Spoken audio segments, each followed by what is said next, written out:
Welcome to the Obesity Medicine Podcast with your host, Dr. Rentea, board certified in internal medicine and obesity medicine. Here, we talk about a path to metabolic health, and we have real conversations about chronic weight management and living a full life. Just a reminder, I am a physician, but I'm not your physician. So everything that's on this podcast is for informational purposes, but please go talk to your doctor about what's right for you. There is no medical advice being given on this podcast. Welcome back to another episode of the podcast. This is a unique scenario because I'm actually recording this in my car of all places, which I never do. But I'm sitting here waiting for my husband and kids. And it's a little bit of a time when I got inspired because I was listening to some podcasts coming here and I thought this is perfect timing. I don't have my little microphone that I normally do or any of that, but I think it'll be all just fine.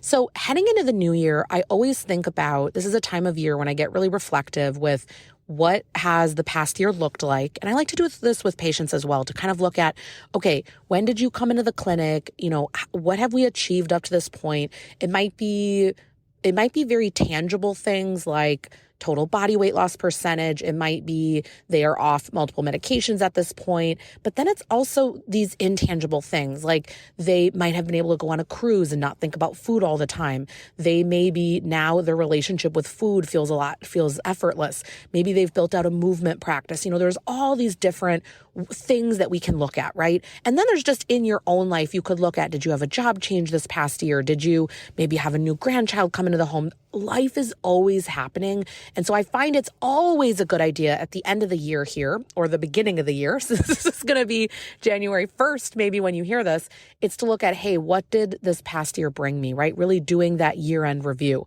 But then the natural thing that always comes around is, well, do you set a New Year's goal, you know, what you want to achieve that year and things like that? Well, I was listening here recently to Cal Newport's podcast. I think it's called Deep Questions. I will link to it down below.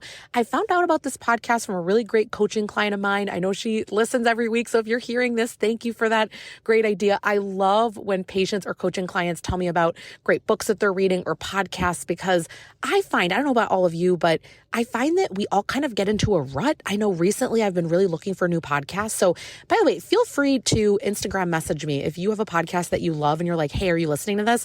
I'm actively on the hunt for looking for new ones. I kind of found recently here, they stopped investing as much money into podcasts being produced. And so there are some that I really love that I continue to listen to, but you know, your taste kind of changes over time. So anyway, if you have one, reach out to me. But this coaching client told me about him and I've just been loving it. So if you don't know who he is, because I didn't, and I know he's big, so like, don't come for me. But basically think productivity expert. A lot of people kind of ask questions on how they can best structure their time or what to do in different scenarios. And I find this fascinating because I'm always looking for how to be more efficient with my time. I'm someone that uses time blocking and the way I typically do it, I actually focus on results that I want. I don't just it's not just like we're going to work on this for a period of time.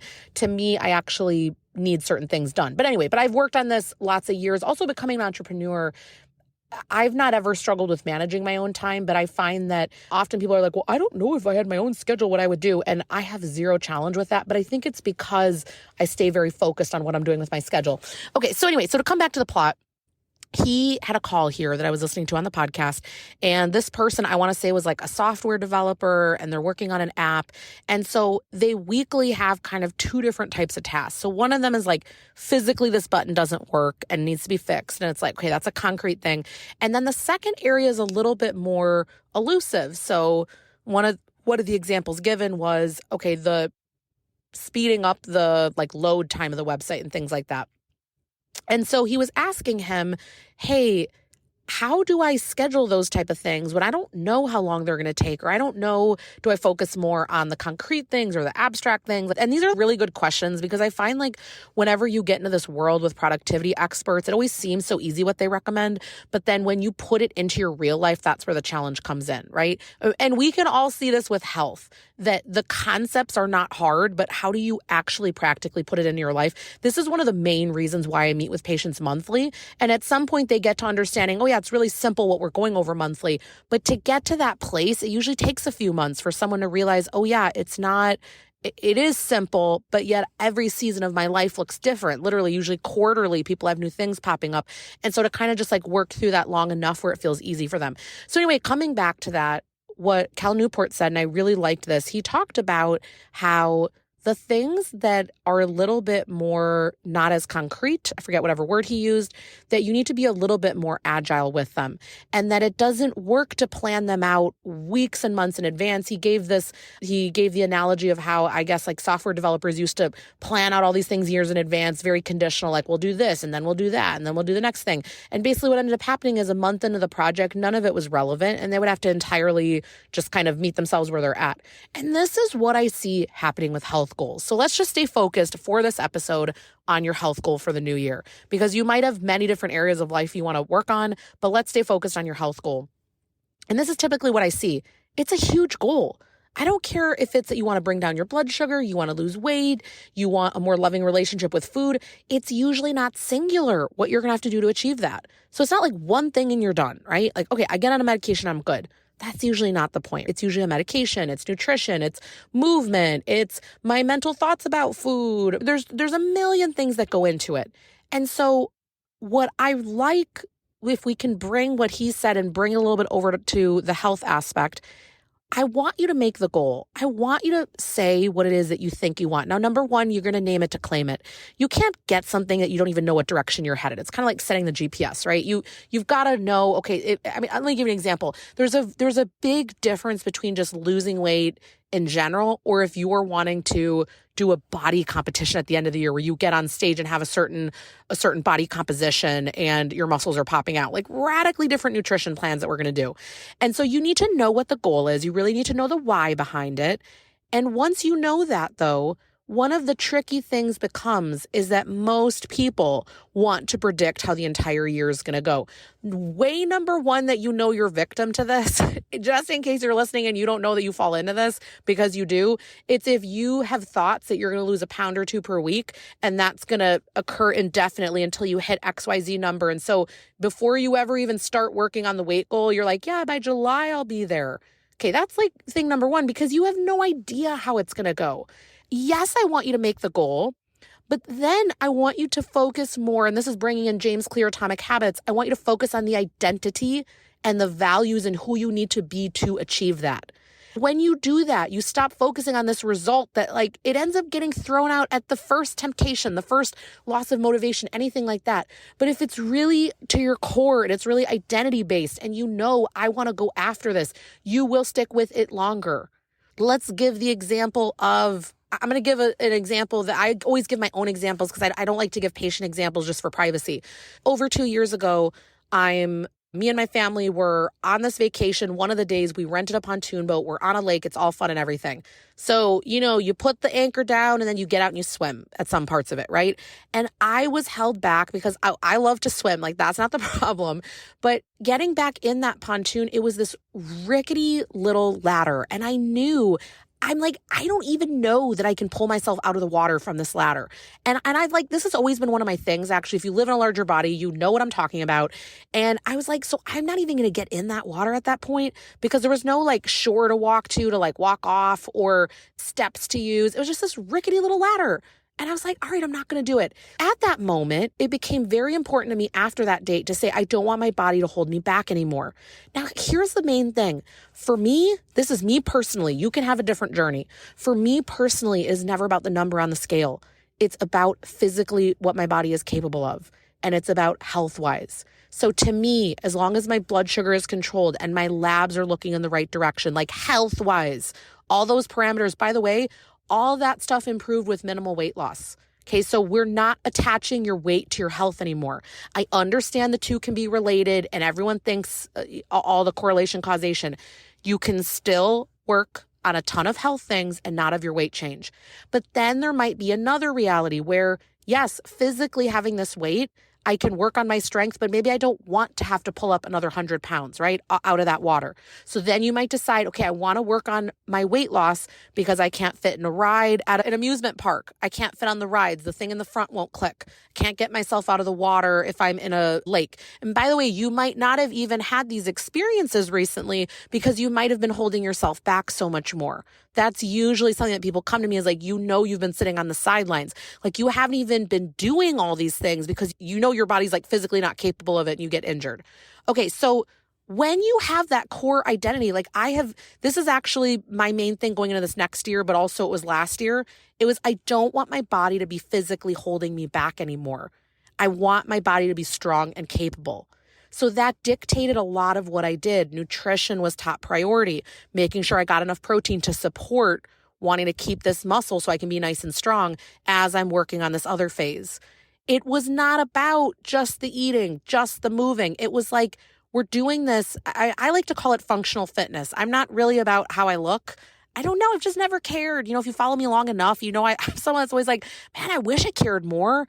I wish I was like, oh, I really care what people think of me and what I'm wearing, but I don't. Anyway, so that really dictated a lot of what I did. So if you are coming up with things you want to achieve, I need to know the why behind it. I need to know how it is foundational to your core and your identity, because that will keep you going. Now, that's part one is, yes, you set the goal, but you understand the intention, the identity behind it, because it's really going to fuel you. Here's thing number two, though, and this is coming back to what he was saying with being more agile with the goal when you don't actually really know what's going to get you there and it's a little bit more not as concrete. You have no idea what it's going to take to get there. You think you do. You've been socialized to think you do. Don't worry. I hear this all day long in the clinic. Every time I get someone new, they literally tell me, they're like, I'm here because it didn't work. It didn't work just eating less calories and moving more and eating less and saying no to this and that. It didn't work. So they're there for a different strategy. Part of you being agile means you're willing to look at things in a different lens weekly. You're willing weekly to look at, is this working or not? Do I like what is happening? What am I willing to do differently? I can tell you from my own experience, when I look, like, hindsight's always 20/20, right? It's perfect when you look back. You know how to assess everything. Every 3 to 4 months, I change as far as what I like that I'm doing movement-wise and what I'm eating. What's been really helpful for me about that particular scenario is that I stopped expecting that I was going to find the eating plan that just for forever was going to be amazing. I change. My taste buds change. I change what I like to eat, when I like to eat, how I like to eat, my hunger levels, like just all of it. And so for me, it really works weekly to be like, where are we at? Let's just have a moment here too. If you're a woman and you're still on your cycles, the week before your period, you might need more carbs. If you're doing a lot of endurance training and strength training, all these kind of things, your nutrition plan is going to look very different. So looking at, that week, what's in front of me? What can it look like? Maybe it's a week where you need to eat out a lot. Maybe you're traveling. Maybe okay, there's sports games every single night. And while I would love for you to prep it on a Sunday and have it all prepped and you bring it with you, a lot of the times I just meet you in the plane of reality when I'm working with you. And we say, all right, if you're going to go out to eat, can we decide where you're going to eat? And maybe you order this option when you're there, or I'm a fan of split meals in the sense of you might bring a protein shake or you might bring some cottage cheese with something, and then you have an order of fries on the side. So you get a little bit that you like there, but you're kind of bringing the other thing. But see how we can have a big vision, a big goal, but then we see week to week what actually works in your universe. It allows you to flex more. It allows you to be agile. It allows you to pivot. That might be the biggest thing you work on this year. And you know why? Because that means that you for life can do this. When they say it's a lifestyle, it means in all scenarios you figure it out. It means you don't just bounce at the first moment of inconvenience. Often, though, the things are not realistic that you're asking yourself to do. And so I want to just throw out there that, yes, you set this vision for what you'd like in the next year. I always give the example, if I had a little magic wand, if you're a patient, I might have asked you this in the past, if I had a little magic wand and I waved it, what is it that you want? Okay, dream big. Amazing. Now, this week, what are you going to do about it? And I want you to meet yourself where you're at. I want it to be realistic. I want it to be a 1% upgrade, something where you almost don't even think it's going to move the needle, and you execute on that. And then the next week, you get to make a bigger, bolder move. That's been me with this strength training journey. I'll do an episode in the future more about it when I'm a little bit more gathered on my thoughts with it, but it was something that was just the biggest roadblock ever. I could get behind walking. I built that out as a habit. Now I'm doing, some jogging intervals, some running, some other things in there. But the strength training was, and by the way, it's all my patients. If you're someone that, I openly share that I am on this health journey like anyone else. I have chronic obesity. I have to manage it like anyone else. And everyone's journey, you get to decide if you use medication or not. I've shared that I am on one. You get to decide if you do surgery or not. You get to decide if you just do lifestyle and you're okay with wherever you're at, but you know that you are taking a HAZE approach, health at every size and at any size, and you are helping yourself at that capacity. We know that all of it is true and good, and you get to decide. And you get to see what goal you want to achieve and why. You get to pivot. So think whatever you want at the beginning of the year. Set the goal, set the New Year's thing. I don't care what it is. But then can you at the same time say, and what this week am I going to do? And when I say make it realistic, I'm going to throw a little plug out there because I remember my medical assistant, she has said the best comments to me. Tasha's my medical assistant in the clinic, and she is really fit. And she's someone, by the way, and she has shared this. She's lost a lot of weight in the past, and she is really into fitness, so incredibly inspirational and motivational. Tasha actually knew me before I really went on this health journey. She's known me a lot of years at this point. And she always said the first few weeks of the new year, because everyone's at the gym and she couldn't get to the equipment that she needed. So here's my thought, that if you're someone that's never worked out, maybe we don't start with going to the gym 5 days a week. Like, I just don't know that that's reality. I don't know it's sustainable. It's like, you don't know that can fit in your lifestyle. Why don't we realistically see, where do I want to start? I always say just to start with walking, right? But again, it's maybe you do one class a week, maybe you twice a week. If you have like days of work where you get out earlier, you plan those in, but you stop setting yourself up for the 7-day-a-week goal that you know you're going to fail. You stop setting yourself up for that. All right, this was longer than I expected, but kind of just to recap here. Look at your previous year. What did you accomplish? What didn't you? Now at this point, let's look future to 2024, because hopefully you're hearing this in the beginning of the year. If not, and you're catching it later, just as good, because you at any point can do this. I frankly think that any opportunity is a good time to reevaluate, whether it's your birthday, whether it's the kids going back to school in August, September, or whether it's a new year. Like, there's a lot of times when you can be contemplative and reflective. So you think about, what would you like to achieve in a dream scenario? Okay, then, now, today, what am I this next week going to do about it? What does the week look like? What's realistic? You stop discounting the wins. You really realize, I'm so proud of you for doing this. I'm so proud of you for showing up and figuring it out and doing all that. All right, I am going to end it here. I hope you had an amazing new year. I hope you have a great start to the new year here. And I want to put out there, if you are loving this podcast, please leave a review wherever you're listening. It really helps us to spread the message. All right, we'll talk soon.